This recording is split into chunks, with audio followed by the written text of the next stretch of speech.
aí, pessoal, o Vitor aqui, tá começando mais um episódio do nosso queridíssimo TaoriCast. Hoje é um tema muito legal, cinema. A gente já recebeu o nosso convidado falando de documentário, mas hoje vamos falar de cinema, mas a gente vai falar de tudo. E também vamos falar dos direitos LGBTs, até porque esse mês agora, junho, a gente tem o mês do orgulho LGBT. E quem vai abordar esses assuntos é ele, que é formado em artes dramáticas e rádio e TV, isso mesmo, e também atua como cineasta e empresário. Mas antes de eu mostrar ele para vocês, a gente tem o nosso patrocinador, a Fitofórmula, isso mesmo, a Fitofórmula é uma fabricante de fórmulas chinesas há mais de 16 anos, com as ervas milenares chinesas, a nossa queridíssima medicina tradicional chinesa. Quer saber mais? O QR Code está aqui na tela. Acessa lá que você vai encontrar os produtos da Fitofórmula, as fórmulas chinesas e também o de uso tópicos. Eu gosto de chamar eles dos produtos de skincare, tá bom? Vale lembrar também que a gente sempre indica você procurar um prescritor dessas fórmulas. Então o QR Code também está aqui. Entra lá no Guia da MTC, que lá você vai achar um prescritor mais perto da sua casa. Ele vai prescrever as fórmulas. Você vai lá no site da Fitofórmula e garante essas maravilhas aqui, ok? Eu tomo e eu adoro, ok? E a nossa última patrocinadora é o Espaço Taori, que é esse espaço maravilhoso que a gente grava o nosso podcast. Aqui você consegue gravar podcast, gravar curso, gravar aula ou realizar o seu evento. Quer saber mais? O QR Code também está aqui na tela ou entra no spacotaori.com.br. Agora, bora para o nosso convidado. Ele é sócio fundador da Orvalho Filmes, também faz parte da... Como? Apo LGBT. Ah, como? Apo LGBT. Beleza, falou pra mim. Que é a organizadora da parada do Orgulho LGBT de Santos. Ele também é arte educador, ministrando oficinas de cinema e audiovisual em diversas instituições e projetos culturais. Hoje vamos falar sobre a sua trajetória profissional, os desafios e conquistas no ativismo LGBT. Hoje é dia de falar disso tudo com ele, com o Eduardo Ferreira. E aí, Eduardo, tudo bem? Tudo bom, Vitor? Muito obrigado pelo convite. É um prazer estar aqui com você e poder debater não só a trajetória, mas todas essas pautas que são importantíssimas, né? Importantíssimas. Gente, eu vou falar pra vocês que eu tô nervoso, porque o Eduardo foi meu professor de cinema, então é por isso que eu tô um pouquinho nervoso, me atrapalhei um pouquinho no começo, tá bom? Mas é porque eu tô nervoso. Quando vem gente que eu conheço, Edu, eu fico o triplo de nervoso do que eu já fico com as pessoas que eu vou conhecer aqui e conversar, entendeu? Então é por isso. Não, relaxa. Tá? Você me desculpa e desculpa quem tá escutando ou assistindo a gente. Bora começar. Eu gosto de falar que eu começar com um clássico. E aí me explica a formação em artes dramáticas e rádio e TV. Cara, desde pequenininho eu sempre quis fazer cinema, né? Era um sonho. Obviamente eu fui para diversas outras áreas, fui me formar em técnico logística primeiro, né? Mas um dia na minha vida eu falei, não, eu vou tentar seguir esse sonho. E para dirigir um filme você precisa dirigir atores. Então eu pensei, quero começar de baixo, né? Quero entender a cabeça desse ator. Então fui fazer artes dramáticas, me formar ator, artes dramáticas, né? Formação de atuação, né? Formação de ator, para entender como que o ator trabalha, como que é a cabeça dele, para, enfim, conseguir dirigir um ator, né? Eu acho que é legal você entender um pouquinho de quem você está conversando, né? E logo na sequência, aí sim, eu fui fazer rádio e TV. Aqui na cidade de Santos ainda não tinha cursos de cinema. Inclusive, eu sou da última turma de rádio e TV de Santos, lá da antiga Unimonte, hoje São Judas Unimonte, né? Não sei se a gente podia falar nomes. Pode sim. E hoje sim, né? Na sequência, houve a turma de cinema. Mas a ideia era conseguir contar histórias, né? Eu sou uma pessoa que gosta muito de história, e de contar, de compartilhar, de ouvir. Ou, como eu digo no curso normalmente, fofoqueiro mesmo, né? Uma pessoa que gosta de ouvir e de falar também, sim. Né? Eu até costumo brincar quando tem alguma oficina que o primeiro pré-requisito é gostar de fofoca. Né? Perfeito. Então, essa formação ela vem em artes dramáticas, ela passa pela comunicação social em rádio e TV, e após isso, né, diversas residências, oficinas, para ir se aprimorando, né, conforme o tempo vai passando, que não dá também para achar que estudei há 16 anos atrás e sei de tudo, né? A gente precisa se requalificar o tempo inteiro, né? E atuou alguma vez como ator, não? Sim, bastante, né? Vários curtas-metragens, né, aqui da Baixada Santista, que participaram de festivais também. Fiz uma pontinha muito pequena, na verdade, acho que eu apareço por 3 segundos num longa-metragem, o Boca do Lixo, que com Daniel de Oliveira, né? Eu sou o personagem que prende Emília Cortaz. Eu apareço ali de fundo, empurrando ele, mas era uma pontinha assim que até a fala cortaram. Nossa! Mas ok, tudo bem, né? Sim. Mas atuei, né? Gosto, inclusive, de atuar, mas não é uma área hoje que eu me dedico, né? Sim. Então, se alguém estiver ouvindo e quiser fazer um convite, estou à disposição, tá? Ó. E aí, se eu quiser achar algum assim, eu consigo algum... Tem algum no YouTube, se eu quiser ver tu atuando? Deve ter. Deve ter. Deve ter, eu prefiro não divulgar, mas brincadeira. Tem o que eu gosto muito, o curta-metragem Herói, que foi o último que eu fiz. Perdão, Herói não. Âmago, curta-metragem Âmago, que foi o último que eu fiz, tem no YouTube. Era um curso de formação de rádio e TV de um amigo meu, o Eric Soares. E acredito eu que foi um bom trabalho, né? Não sei, assistam e depois diga se é verdade ou não, né? Sim. E você já meio que começou a falar disso, mas muito legal que no fim as duas áreas elas estão ali juntas e influenciam na sua abordagem na direção de curtas-metragens, documentários e tudo mais, né? Isso, para mim o mais importante era eu como um bom virginiano, com ascendente virgem também, é saber o que Somos eu tô dois, fazendo. então, viu? É horrível, né? Sim. Mas é saber o que eu tô fazendo e ter segurança no que eu tô Perfeito. fazendo, né? Então, eu já tinha visto, bem no começo de carreira, no set, às vezes o diretor, vai lá, improvisa, né? Faz, não sei, faz qualquer coisa, o trabalho é seu, eu quero só dirigir, tô só com a câmera. E, na verdade, o trabalho de um diretor não é só a parte técnica, né? Principalmente o material humano, que é o ator e também toda a equipe que está ali. Ter trabalhado como ator, ter estudado atuação, me dá, embora eu não trabalhe tanto com ficção, né? Me dá uma segurança muito grande de saber conversar com a pessoa que está aqui na minha frente. Inclusive, quando, a minha principal linha é documentário, né? Mas até mesmo no documentário, de saber entender que quando você abre uma câmera, dá o REC, é um personagem que está ali. Eu apertei o REC e não vai estar você aqui na minha frente. Sim. É a versão que você quer que eu veja. É um personagem, né? Então isso ajuda a entender como que esse personagem, seja na ficção, na não ficção, como que ele vai trabalhar de frente para a câmera. Isso me traz muita segurança. Sim, e você é aquele diretor bravo? Não que não pareça, né? Mas vai que. E aí, você é aquele diretor bravo? Não. Muito. Assim, eu acho que talvez os produtores de base digam diferente, né? Uma coisa é lá na base, no momento executivo, de estresse, né? Mas no set, não. A não ser que seja necessário, eu acho que...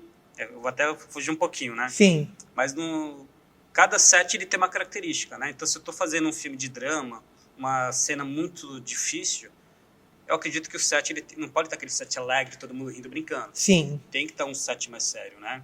Mas ainda assim eu não sou uma pessoa brava, né? Eu gosto muito de levar com leveza, de brincar bastante, de deixar as pessoas à vontade, porque é através dessa liberdade que a gente tem no set que às vezes coisas acontecem, né? A gente tá com uma ideia fechada e quando você tá bem, a criatividade aumenta. Pô, e se fizesse dessa forma? E aí vem os improvisos que acontecem no cinema, né? De você ir preparado, mas você pode improvisar. Então, ter um set mais leve ajuda a permitir que isso aconteça. Sim, e aí quando o ator ele tá ali, e aí, mesmo que ele seja muito experiente, acredito que possa acontecer, ele fica muito nervoso. Por exemplo, a gente estava aqui, dei umas gaguejadas, ok, expliquei que eu tô nervoso e tudo mais, pela pessoa que tá aqui, que a gente tá conversando. Como é que faz? Tu já lidou com isso? Dá pra lidar? Tipo, dá uma pausa, vai ali, respira, toma uma água, lê o texto de novo? Acho que é dar uma pausa. Dá uma pausa. Acho que, voltando, né, na frase anterior, é um material humano. Perfeito. Existe um ser humano que Sim. tá ali, não é um robô que você aperta o botão, vai. Então, acredito que pausa, por mais que a gente sabe que não pode perder uma diária, né, tem tempo para isso, mas conversa, toma uma água, faz um trabalho, uma preparação com o ator relacionado ao personagem, quais são as dúvidas que esse ator tem, as curvas que tem nessa cena específica, né? E aí sim, quando está mais tranquilo, a gente volta. Acho que vai, essa pressão inteira de tem que gravar. Acho que só atrapalha, né, no fim. A pessoa já tá nervosa. Publicidade tem muito isso, né? Porque o tempo é minúsculo, né? Então, não interessa, vai. E nossa, acho que na ficção, principalmente, não. A gente precisa de um tempo, tem que preparar bem esse ator, porque se o ator não tá bem, a culpa não é dele. A culpa é do diretor. Perfeito. Que eu não preparei o ator ou escolhi o ator errado também. Sim, também. Mas a culpa é sempre do diretor. Entendi. Né? Então, o Eu particularmente, eu gosto de proteger a imagem de quem está ali comigo. Então, se a pessoa não está bem, para, respira. Isso já aconteceu, inclusive, né? De parar, respirar. Vamos ler o texto de novo, entender o personagem, o que fez esse personagem chegar nesse momento, trabalhar ali a memória emotiva do personagem, dependendo, né, da linha dramática e da linha de atuação que o ator utiliza, né? Para poder chegar de novo, né, naquele momento de emoção que é necessário. Sim, e aí antigamente a gente via muito falar de diretores que eram grossos, né? Diretor tipo bravo e tudo mais. E aí, né, já a gente conversando e como fui teu aluno, a gente vê que você não é uma pessoa assim. E você acredita que ao longo do tempo, por conta de problemas mesmo, com as pessoas, delas sofrerem e tudo mais, você acha que, tipo, veio isso de, tipo, cara, não dá pra ser grosso com todo mundo, não dá pra ser ignorante, não dá pra, tipo, ser bravo e tratar as pessoas assim. Aí você falou, como sindicato? Sindicato, direitos, né? Sim. Quer ser grosso, mas tem gente que extrapola, né? Vou pegar um exemplo, uma história muito breve. Tinha um professor / diretor também, né? E aí foi aluno e depois ele foi meu diretor. E ele tinha uma mania muito feia, que era de jogar o tênis. Em aula ele jogava o apagador de lousa. Meu e Deus. no set ele jogava o tênis. Gente, que loucura. E não era jogar bonitinho, ele tacava o tênis mesmo, que às vezes machucava se pegasse. Então talvez por isso que eu seja uma pessoa que gosta de um set mais leve, mais solto, né? Mas acho que aí a gente vai numa conquista trabalhista, né? Uma coisa é grosseria, isso pode acontecer, né? Não deveria, né? Mas cada um com o seu set, não vou aqui criticar os colegas. Sim. Mas às vezes ela extrapola, né?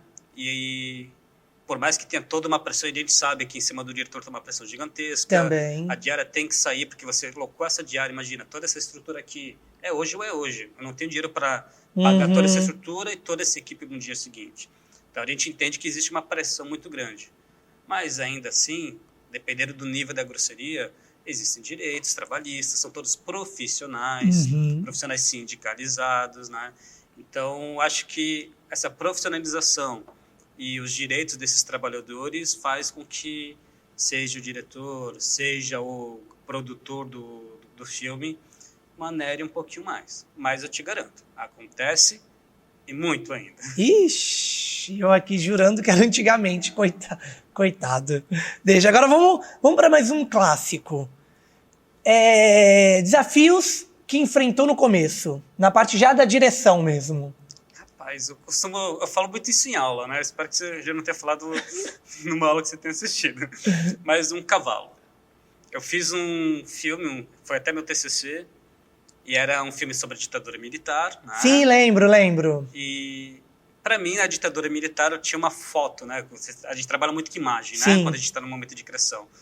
Ditadura militar, obviamente, uma foto clássica, inclusive, são uma cavalaria vindo, né? E vários manifestantes, alguns caindo, correndo, apanhando, né? Acho que até a imagem é o policial em cima do cavalo assim e o rapaz embaixo, né? Sim. Quase. E aí eu falei, cara, eu preciso de um cavalo no filme. Simples, né? Uma coisa simples. Eu quero um cavalo. Tem em qualquer lugar um cavalo. Simples. E aí a roteirista, não, Edu, não tá no roteiro. Eu falei, não, mas eu quero um cavalo. Aí a produção, não, Edu, não tem. Imagina, TCC. A gente não tinha recurso. E era um filme de época, que demanda grande recurso. Sim. Né? Então a gente ia tudo pedindo, por favor, pelo amor de Deus, me ajuda, me empresta. E no fim das contas eu consegui meu cavalo. Não era o cavalo que eu queria. Não era o cavalo grandão, de verdade, mas a gente colocou várias miniaturas de cavalo numa cena do filme. Um quadro de cavalo do quarto, né, como cenário. E aí eu consegui meus cavalos. Nossa, um grande desafio conseguir entender que nem tudo que eu queria, eu teria. Então, quais são as negociações? Aí eu trabalho de direção, né, com a produção do filme, né? Eu quero isso. Ok, mas não. Não dá. Ah, mas eu sou o diretor. Tá, mas eu sou produtor, tô com os recursos, tô te falando, não dá. E aí entender como funciona essa negociação, do que pode e não pode, né? Acho que foi um grande desafio. E o momento que eu entendi isso, que era uma negociação, minha vida ficou bem mais fácil. Entendi. E aí ainda nessa parte dos projetos, tem algum assim que te deu uma virada de chave? Assim, que tu fez algum projeto e que ali tu entendeu algumas coisas e tudo mais, até esse mesmo do cavalo, né, podemos dizer, né? que tu queria, a produção trouxe, ó, amigo, não. Acho que, para mim, Ou de repente um mais marcante, desculpa te cortar. Talvez o que me deu a virada de chave foi o filme seguinte, né? Porque ali eu estava ainda no TCC, e o filme seguinte eu já era um homem formado, já estava ali como trabalhador do audiovisual da indústria cinematográfica. E foi um grande desafio, porque não tinha obrigação de fazer, que é diferente, você está na faculdade, você é obrigado a fazer esse filme dentro de um prazo. Não, agora eu quero fazer um filme porque eu quero, de onde eu vou tirar recursos? E aí, o grande desafio foi trazer pessoas que acreditassem nesse projeto e trabalhassem de graça, trazer empresas que apoiassem esse projeto, uma pessoa que ninguém nunca tinha ouvido falar. Tudo bem, eu tinha acabado de ganhar com esse TCC um Curta Santos, o filme tinha ido para a África, mas ainda assim, quem é o Eduardo Ferreira na fila do pão? Ninguém. Mas eu consegui pedindo, grandes empresas da região cederam locação, cederam equipamentos, transporte. Meu autor era de São Paulo, a gente conseguiu o transporte dele, alimentação para toda a equipe. Então, acho que foi a grande virada de eu entender que eu poderia produzir. E como que era essa produção? De bater na porta, apresentar um projeto, ó, essa é a minha ideia. E é venda, é comercial mesmo, é vender, né? Ó, essa é a minha ideia, se topa, você consegue me oferecer essa contrapartida? Né? O que eu vou te dar em troca é só logo no filme, que pode não ir para lugar nenhum. Como então, pode? Como pode, foi. Foi, sim. Estreou em Portugal. Olha, que legal. Foi muito legal. A gente foi para 42 festivais. Né, pelo Brasil e em alguns do exterior. Mas ainda assim, será que... E se não fosse? Então, para mim, a virada de chave foi entender que se eu tivesse um bom projeto, acreditasse nele e batesse de porta em porta, talvez, né? Não com certeza, mas talvez eu conseguisse quem acreditasse nele. E para mim, a partir daí foi o que eu fiz. Sim. Ó, tem esse projeto, bora. Bora. Hoje, obviamente, com muito mais recurso, né? Com a equipe que também está recebendo, né? Ninguém mais está ali trabalhando só porque é meu amigo. E os festivais? Eu vou entrar nessa parte, pode ser meio chato, mas eu vou entrar nessa parte. Ganhei o prêmio. É legal? Ou depende muito do festival? É legal, é ego, né? Começa por aí, né? Todo artista tem ego, obviamente. Sim. A gente quer aparecer. Só que, para além de aparecer, peguei o troféu, tirei a foto, ganhei, parabéns. O dia seguinte, o dia pós-festival. O troféu ele vai virar um peso de papel. Ponto, né? Tem vários pesos de papel lá na produtora. É um peso de papel. Mas, além do status de você receber um troféu, de tirar uma foto, ganhar um parabéns, é você saber que alguém ouviu, acreditou e gostou dessa história. Porque a gente faz filmes para contar histórias. Sim. Quando a gente vai para festival, o mais legal de ir para o festival não é você ganhar um prêmio, mas você vê uma sala de cinema lotada, as pessoas assistindo, depois tem um bate-papo, as pessoas perguntando e conversando. Caramba, ela acessou esse filme dessa forma, não tinha nem pensado nisso, mas também funciona. É a troca. A gente conta histórias para as pessoas não só ouvirem, mas trocarem, debaterem. Então, eu acho que esse é o grande prêmio quando você faz um filme, né? E ir para festivais permite que mais pessoas tenham acesso à sua história. O prêmio é muito legal, fico muito feliz, gente. Não vou, né? Não vou ser hipócrita, eu adoro, queria ganhar mais prêmios, inclusive. Mas, no fim das contas, após os dias seguintes, né? Uma semana depois, ele é só mais um peso de papel. E isso, eu acho que todo artista, independente se é cinema ou não, tem que entender que, pelo menos na minha opinião, né? O foco não tem que ser o prêmio. Ele pode ser um resultado, né? Mas não significa também, se você não ganhou o prêmio, que seu trabalho não foi bom. Sim, concordo. E um curta-metragem, ele é de quanto tempo e um longa? Existem várias discordâncias, né? Mas se a gente pega a Ancine, né, a Agência Nacional do Cinema, da qual a maioria dos festivais, não todos, a maioria dos festivais tiram como base, um curta-metragem ele pode ir até 25 minutos. Tá. Mas, aí dá a sugestão se tem alguém me ouvindo que está produzindo seu curta-metragem, pretende ir para festival, falo inclusive como um organizador de festival. O festival tem grade, né? Então eu preciso passar 4 filmes tenho 4 dias de sessão, tenho que passar 4 filmes. Um filme de 25 minutos, ou 4 filmes de 25 minutos, é uma grande, muito extensa. Então, muitos festivais, eles aceitam até 16 minutos. E esse é um tempo legal, né? De até 16. Vou até pegar um outro exemplo de uma questão que eu passei. Estava licenciando um dos meus curtas-metragens, não vou falar para onde, né? Uhum. Passou toda a burocracia, tudo lindo, ia receber um valor muito... Era o maior valor de licenciamento que eu ia ter recebido na vida, estava muito feliz. Só que meu filme ele tinha 16 minutos e 35 segundos. E Nossa, qual era a chance? A contratação deles era de até 16 minutos. E por segundos não... Por causa dos segundos, não foi. Não, mas pode deixar, eu corto o crédito, acelera. Não, Du, já está aqui.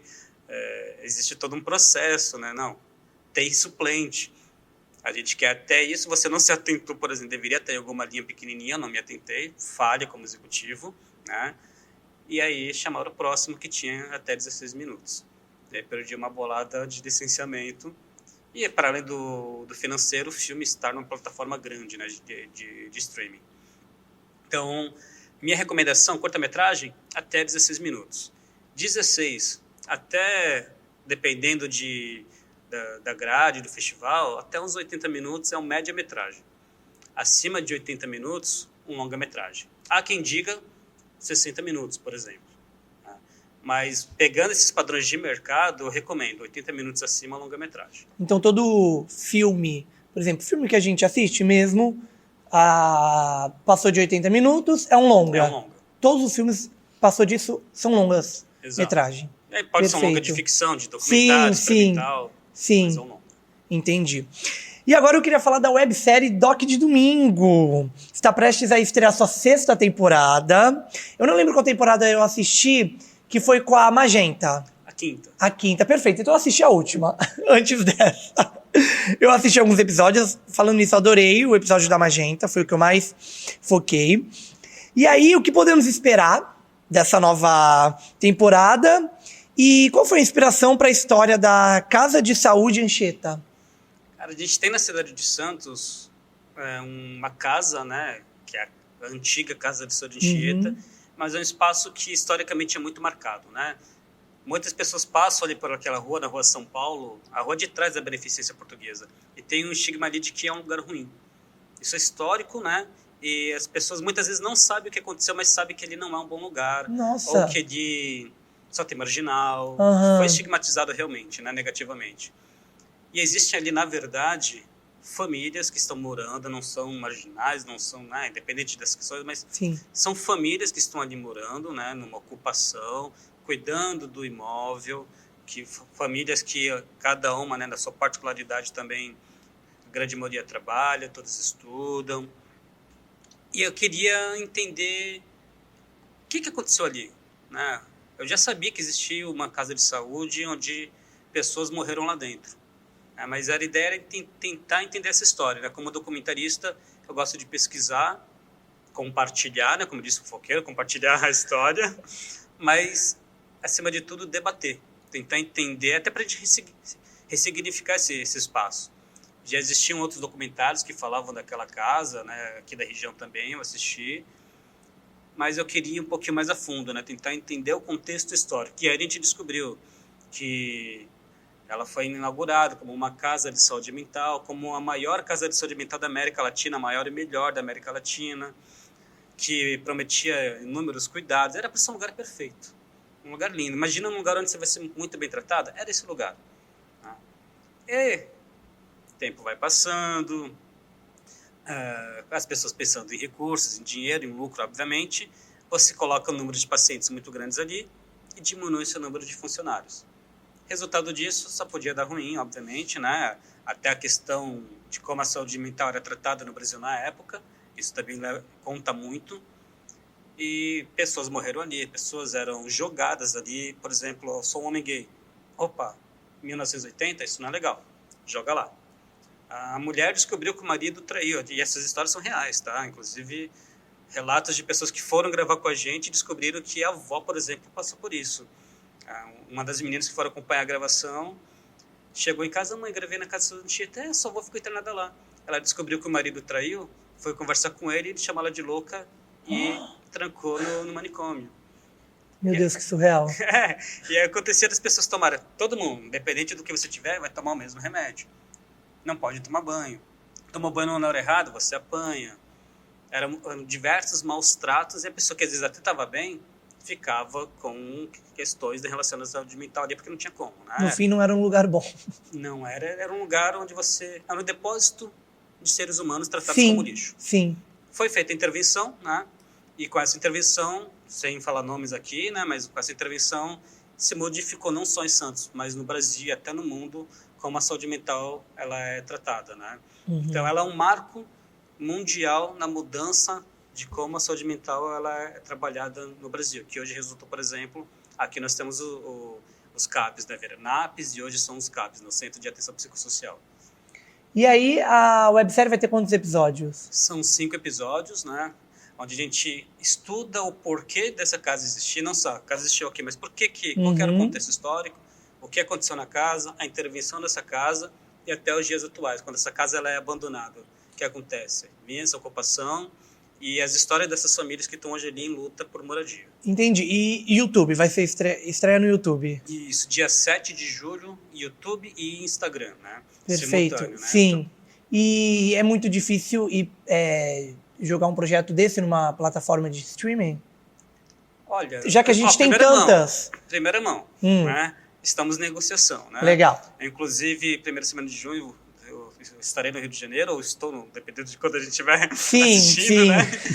Mas em negociação com algumas plataformas de streaming. Que legal. Mas para a gente não abre mão pela característica principal do projeto. Sim. Ela estar, por exemplo, no YouTube, no Instagram, onde qualquer pessoa, independente de assinatura ou não, possa assisti-lo, né? E isso não pode atrapalhar a negociação com outra plataforma? Está atrapalhando.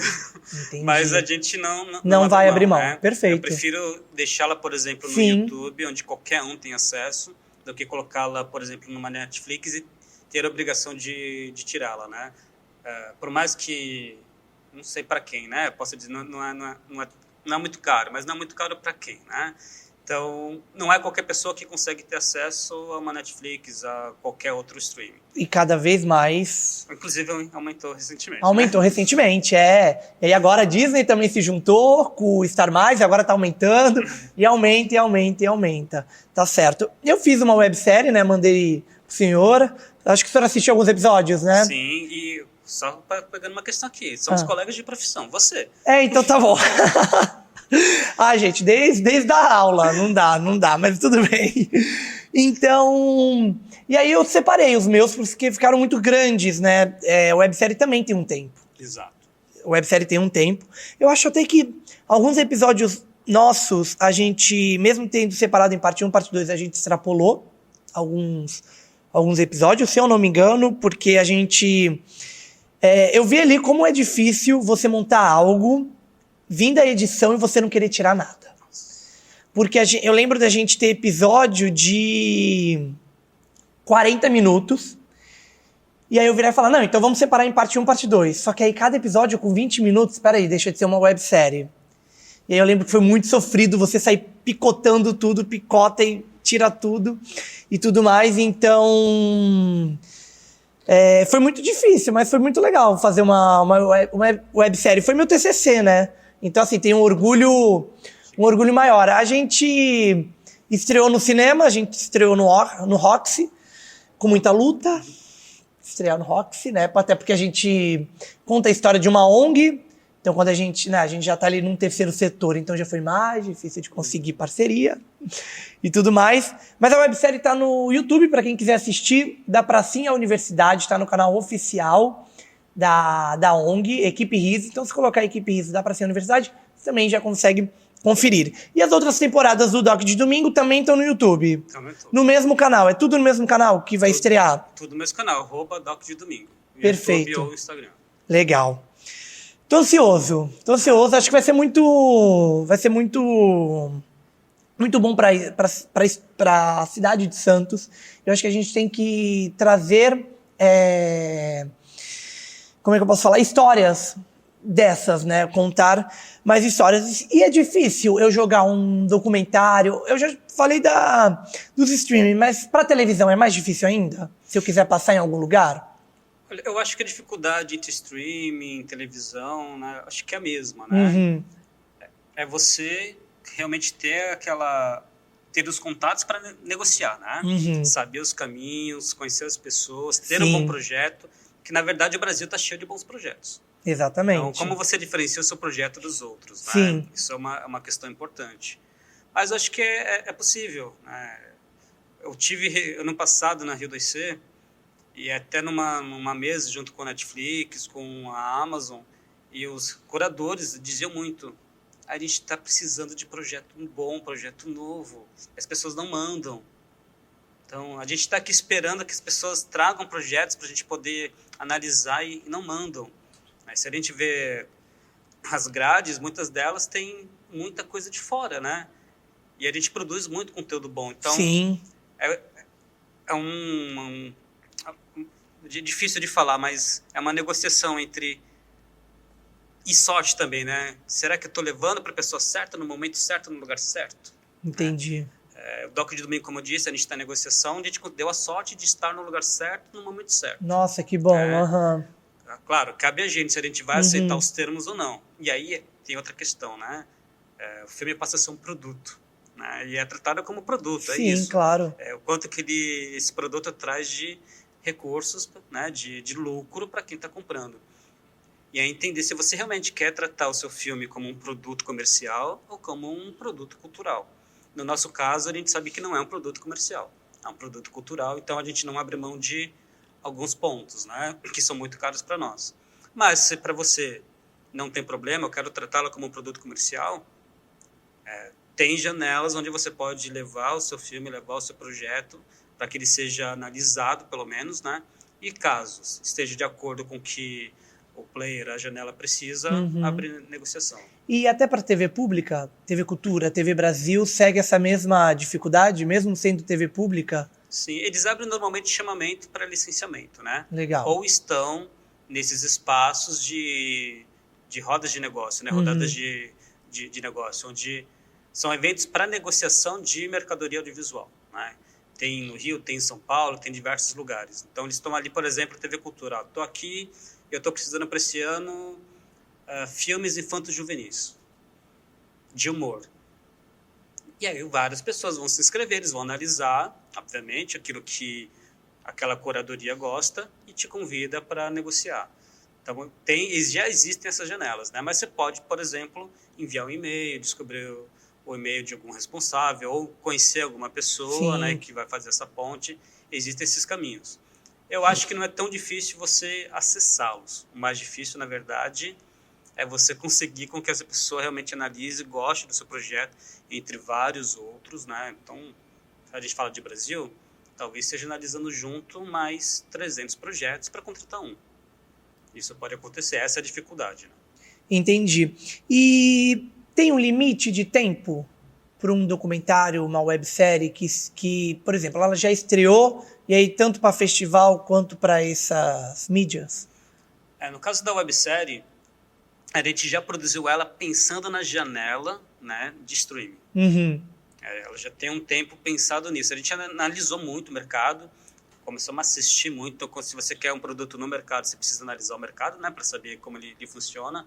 A gente assistiu, pelo menos dentro da nossa característica, umas 40 séries. A ideia é a websérie, colocá-la no streaming, né, ela passa a se tornar série. Qual que era o tempo padrão? E aí a gente analisou que dentro da nossa característica, existia uma janela ali de 20 a 29 minutos, não necessariamente todos os episódios com a mesma minutagem, e uma outra janela que vai de 40 a 59. E essas eram histórias maiores, com mais episódios, né, com temas mais populares, né, popular de qualquer pessoa sabe, por exemplo, Xuxa, popular. Né, Casa de São Anchieta, nem tanto. Pensando nessas diferenças. E aí os episódios a gente colocou de 21 a 26 minutos pensando nessa janela. Inclusive na janela de TV, né? Se você pensa na programação da TV, ela trabalha com casas de 30 minutos, né? Então, se eu penso no intervalo comercial, ele precisa ter até 26 minutos, senão não cabe um intervalo comercial. Então, eu acho que é pensar onde você quer veicular o seu produto, o seu filme, né? Para entender essa janela, o tempo de duração dela, e aí sim você produzir. A gente teve esse cuidado. Onde que eu quero, após YouTube, onde que eu quero que ele seja veiculado. Entendi. E agora a gente vai sair um pouquinho do cinema E aí você foi o primeiro vice-presidente do Conselho de Políticas LGBTs de Santos. E aí eu quero saber também aquele clássico, os principais desafios que você enfrentou nessa posição, até porque a gente está numa cidade que a gente sabe, né, que algumas... Conservadora. É isso, algumas coisas são mais fortes, né, e tudo mais. Falar do conselho é importante a gente sempre lembrar que existe uma luta, né? Uhum. Hoje o conselho ele existe, é o primeiro ano desse conselho, mas é uma luta de 10 anos de uma comissão, para você ver como as coisas andam devagar na cidade, né? Nossa, exatamente. Existia uma Comissão Municipal da Diversidade Sexual de Santos, há 10 anos atrás, que ela era transição para se transformar em conselho. Tá. Essa transição que poderia levar 1 ano, levou-se 10 anos. Nossa. Então isso já coloca que a gente caminha, mas caminha a passos muito lentos, né? E hoje, né, instituído esse Conselho de Políticas Municipais, LGBT, a gente tem ali diversos desafios, como, por exemplo, criar políticas públicas para que a gente consiga acolher a população da cidade de Santos, né? A gente tem hoje uma coordenadoria, mas que não tem recursos. Então não adianta você ter uma coordenadoria para não ter recursos não só financeiros, como de equipe também.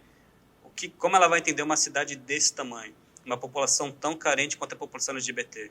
Porque, ok, eu sou uma pessoa de 38 anos, sou casado, tenho minha casa, mas quantos são os LGBTs que estão em situação de vulnerabilidade, né?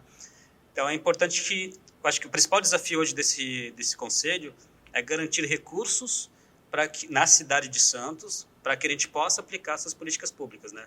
Para além de capacitação, da equipe dos funcionários da prefeitura, criar políticas reais que atinjam as pontas, né? Como, por exemplo, que é uma luta nossa de 10 anos atrás, que veio do Conselho de Cultura de Santos, que é uma casa de acolhimento. São muitas as pessoas LGBTs são expulsas de casa, jovens principalmente, por serem LGBTs. Agora imagina, você está com seus 16 anos de idade, acaba de conseguir falar, que é difícil, né? Falar, eu sou gay. Como é difícil isso? Pela primeira vez para sua família, e você é colocado para a rua. Você não tem casa, não tem dinheiro, não tem, né? Psicologicamente e em todas as outras questões, isso é horrível. Então é preciso que a cidade de Santos, por exemplo, tenha essa casa de acolhimento para receber, para acolher, para formar. Porque não é só acolher. Tem toda essa parte também, né? A pessoa continua estudando, Exato. Vai trabalhar, tudo mais. Tem um trabalho por trás não só do acolhimento, né? E tudo mais. E as principais iniciativas dessa casa mesmo? Tem mais alguma e tudo mais? Como o conselho ele é muito recente, né? Quando a gente fala o conselho iniciou agora, né? Sim. Então é um ano onde, na verdade, a maioria dos conselheiros estão aprendendo o que é ser conselheiro, né? São poucos que vêm de outros trabalhos como conselheiros, né?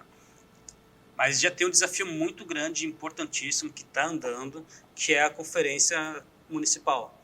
Finalmente, o governo federal chamou uma Conferência Nacional de Políticas LGBTs, que é para a gente entender e colocar ali no papel, né, oficialmente, quais são as demandas da população LGBT, e ela começa a partir da municipal. Então, foram feitas 5 pré-conferências municipais nos 5 territórios de Santos, na ZN, nos morros, na área continental de Santos, na Zona Leste, no centro, para ouvir a população LGBT de o que você precisa. Quais são as suas demandas em relação à segurança, empregabilidade, até de forma transversal também, né? Na cultura, no lazer, e na saúde. Então, a população foi ouvida, muita gente participou, isso é muito legal. Trouxeram propostas, olha, eu sou LGBT, eu preciso disso, falta isso, meu problema é isso. Isso tudo vira um documento. E agora, no mês de junho, vai ter a conferência municipal, né? Elas foram prés, né? Vai ter a conferência municipal, onde os delegados foram tirados nessas pré-conferências, vão votar esse documento que vão colocar as prioridades, né, de políticas públicas, não só para a cidade, mas para o Estado e para o Brasil. Sim. Então, é um grande avanço da gente conseguir mapear o que precisa na cidade de Santos para a população LGBT. Entendi. E agora eu quero falar da parada do Orgulho LGBT de Santos, que é muito legal. A gente já tinha antes, né? Ela acontecia em outros meses, né? A gente até estava conversando no off sobre isso. Mas aí agora ela tá muito mais importante, tá muito mais organizada. Muito mais organizada. Tá acontecendo lá no centro, com muita segurança, isso tá sendo muito legal, né? Porque tem gente muito doida ainda na cidade, pronto, falei, e é isso. E aí, como é que tá? Como é que foi essa organização? Como é que tá sendo? E esse ano agora, quando é que vai ser? Bom, a grande novidade é que esse ano a parada vem para junho, para o mês do orgulho LGBT e especificamente, né, ali no dia do orgulho LGBT. Porque agora, desde do mês de maio, nós temos na cidade de Santos, né, o Dia Municipal do Orgulho LGBT. Uhum. Então, a parada ela sempre será, a partir de agora, no domingo posterior, no último domingo do mês. Então, já coloque no calendário de vocês, antes era setembro, outubro, a gente nunca sabia. Sempre o último domingo do mês temos a parada LGBT de Santos. E ela vem com várias novidades, né? Esse ano, pela primeira vez, vamos ter um palco na Praça Mauá. Né? Nós vamos voltar a andar, a gente não anda desde a segunda edição, né? Tivemos 2 edições em pandemia, depois 2 edições paradas, a gente volta a andar, a se manifestar pelas ruas, ainda que pelas ruas do centro, não tão movimentadas, ainda que como obra de VLT, a gente volta a andar, a gente sai ali da praça, acho que é mais fácil falar, né, da Praça do Fórum, né?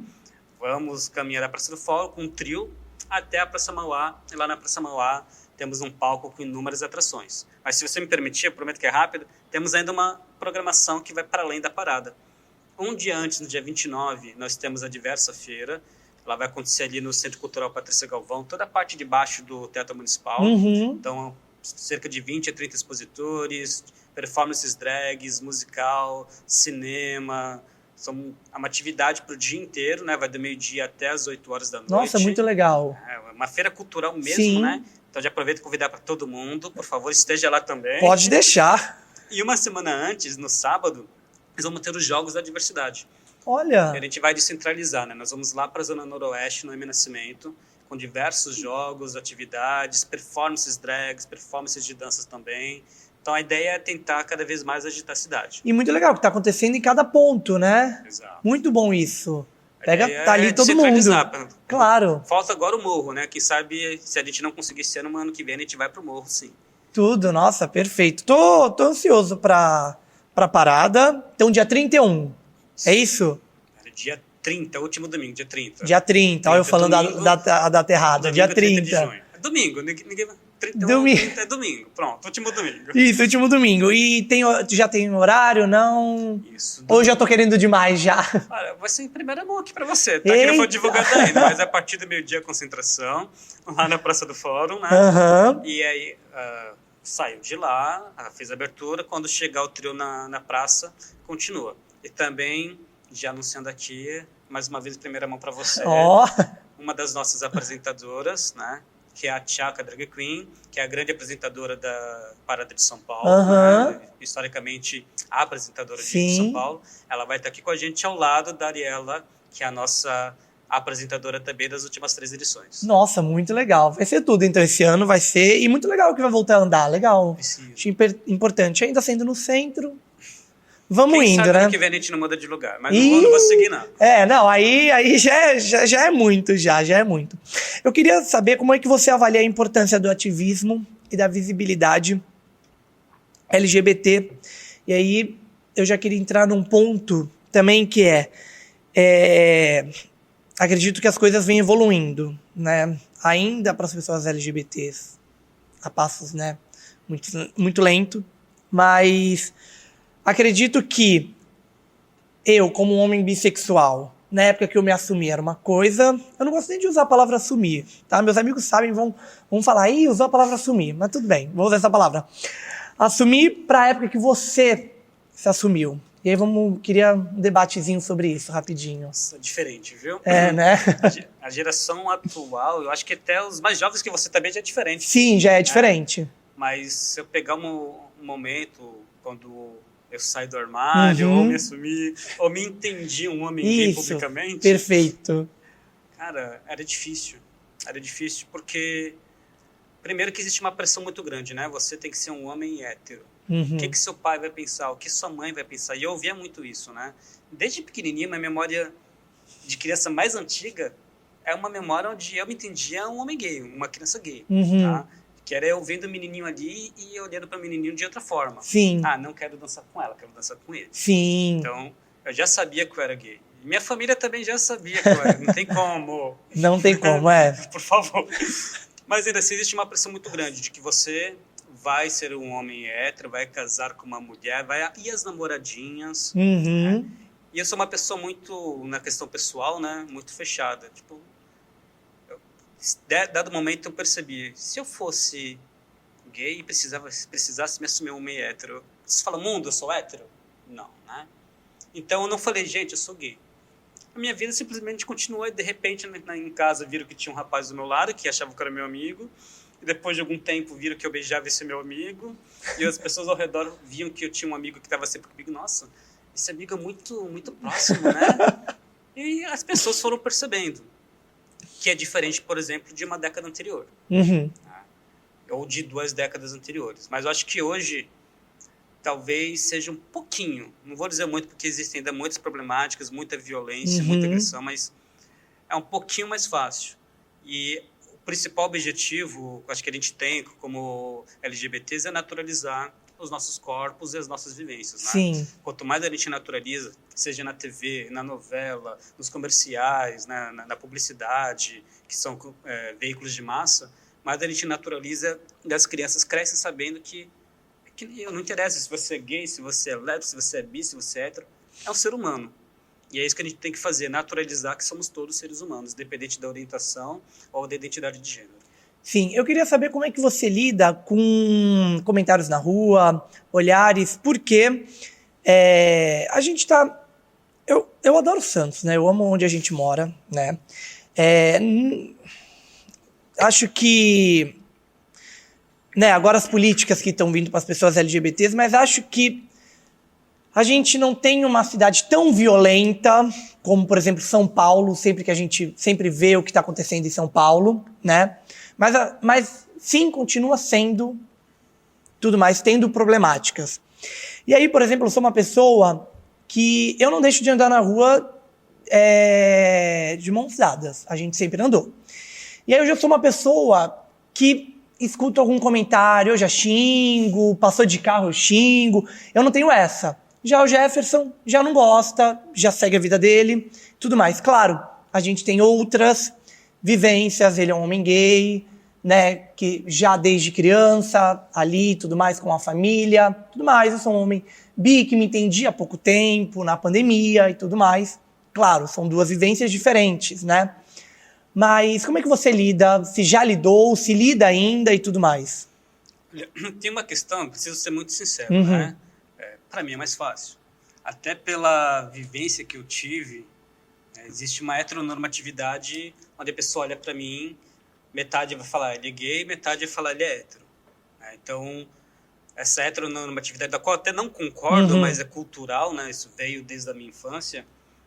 Isso me traz alguns privilégios, por exemplo, de não ser tão apontado na rua. Embora, obviamente, isso acontece, estou sempre com meu marido. E teve uma situação, tá trazendo, fala alguma coisa não, xinga não, né? Estávamos andando de bicicleta, na ciclovia ali do Canal 1, e um cara vindo aqui falar, viado, não sei o quê. Eu, assim como seu namorado, ia seguir. Falei, não, vamos, Gaspar, vamos seguir. Ele, não, vamos seguir não, ele tem que aprender. Ele pegou a bicicleta e foi atrás do cara, xingando o cara, e o cara correndo, da praia até quase a altura da Carvalho de Mendonça, xingando o cara. Parou o cara, obviamente, né? O cara caiu da bicicleta. Ele foi pra cima. Ele é um cara de 1,87 m. Seu marido é muito alto. Ele chegou, tá me chamando de velho, cara, seu filho da puta. O cara se beijou. Ah, entendi. E aí uma situação que, falei, caramba, de agredidos não somos agressores, tem que tomar cuidado. Mas sim. ali é uma questão de autodefesa, autodefesa. Né? E eu acho que também, às vezes, a gente nem pensa. Eu acho que eu já respondi e nem penso também, né? Acho que a gente é muito automático, né? Certas é perigoso. Respostas, não. Muito perigoso, não. Não recomendo. Não recomendo. Ninguém faça isso, pelo amor de Deus. Exato. Se acontecer alguma coisa muito mais grave que um xingamento, procure, né? Exato. Temos os canais de denúncia, inclusive, né? Sim. LGBTfobia é crime. Sim. Então existem esses canais para que você possa se defender e não se expõe ao risco, né? Sim, tá na rua, procura um lugar seguro, polícia, guarda municipal e tudo mais, né? Isso, por favor. Por favor, não seja Vitor Leute. Mas eu parei que é muito, como a gente falou, é arriscado, é perigoso e a gente não sabe com quem a gente está lidando. Exato. Exatamente, né? Mas gostei da gente tratar desses dois assuntos, tanto o cinema, a direção de cinema e a parte do ativismo LGBTQIAPN+. Pra gente encerrar o nosso episódio, que tá acabando, também com um clássico, quero entrar no mundo do cinema, quero ser diretor ou produtor, tudo mais, por onde começar? Cara, tem muitas oficinas de cinema na cidade de Santos. Santos, ela tem um selo de cidade do cinema. São diversos, não só realizadores que oferecem essas oficinas, mas a própria prefeitura. A Secretaria de Cultura, ela tem ali a fábrica do audiovisual, com oficinas de iniciação, o básico de cinema, de roteiro, de produção, de direção de arte. Então, são oficinas onde você vai começar, você vai entender. Muitas delas você vai colocar a mão na prática mesmo, vai sair com o produto audiovisual no final. Então, acho que esse é o caminho, são todos gratuitos. O mais importante, né? É gratuito, você vai encontrar um monte de pessoas ali que também estão nessa mesma vibe, que também querem aprender cinema. São ótimos professores, acredito eu, normalmente, mas que te ajuda a começar. E a partir dali, e é minha dica para todo mundo, assista filme. Tem que assistir. Tem muito festival na cidade de Santos de cinema, né? Muitos. Santos Film Fest, que vai começar agora. A Mostra de Cinema LGBT, que vai ser dentro da Diversa Feira também. Começa no final de junho. Tem o Curta Santos. É muito festival, cineclubes. Então, assista. Debate filme. É assim que a gente amadurece como diretor também, né? De assistir, debater e conversar. Sim. E aí criando repertório. Sim, perfeito. E, gente, vai lá, acha esses cursos, porque depois que você faz... Eu fiz um da Prefeitura de Santos, com o Edu, e depois que você faz... Você começa a assistir com outros olhares os filmes, é muito engraçado. Foi muito bom, o trabalho que vocês fizeram, a fidelização foi muito bom. Ai, ainda bem, porque...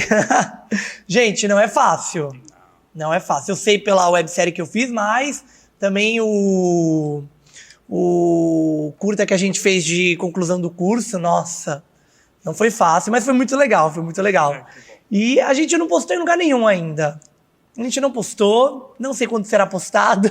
Tinha que estar rodando festival. Tinha que estar rodando festival, tá vendo? Eu vou falar com a galera do curso, que eu vou mandar pra eles esse podcast, falar com o meu grupo e vou falar, vamos sentar. Mandar um beijo pra eles. Isso mesmo. Edu, muito obrigado, de verdade, por você ter vindo. Acho que a gente falou temas muito legais do cinema, LGBT, acho que temas importantes pra sociedade. Muito obrigado, Vitor. Obrigado pelo convite. Eu já assisto, né? Desde o ano passado, quando estreou, eu tenho acompanhado. Que bom. Sou seu fã também. Que isso. O trabalho que você faz, não só aqui como fotógrafo também. Então, parabéns e obrigado. Obrigado. E deixa o teu Instagram para quem quiser seguir, para quem quiser acompanhar o Doc de Domingo e tudo mais. Bom, Doc de Domingo é @docdedomingo. Perfeito. E o meu pessoal, Edu Ferreira 1313. 13 na cidade de Santos 13. Eu nasci no dia 13, então Edu Ferreira 1313. Pronto, perfeito. Vai lá que o Instagram do Edu é muito legal. Você posta várias coisas trabalhando em tudo no cinema, na parte do ativismo LGBT, tá bem legal. Bem legal o seu Instagram. Pessoal, me sigam também nas redes sociais. O meu @ é Vitor Leutes em todas. Segue também o Tauricast, @Tauricast também em todas as redes sociais. Vale lembrar que no TikTok a gente tem cortes menores e no YouTube a gente está postando cortes de segunda, terça, quinta e sexta do nosso convidado. E não esquece também de seguir a Fitofórmula, o Guia da MTC, o Espaço Tauri, para você conhecer todas as novidades. Mais uma vez, muito obrigado, Edu. Valeu, obrigado. Tchau, pessoal.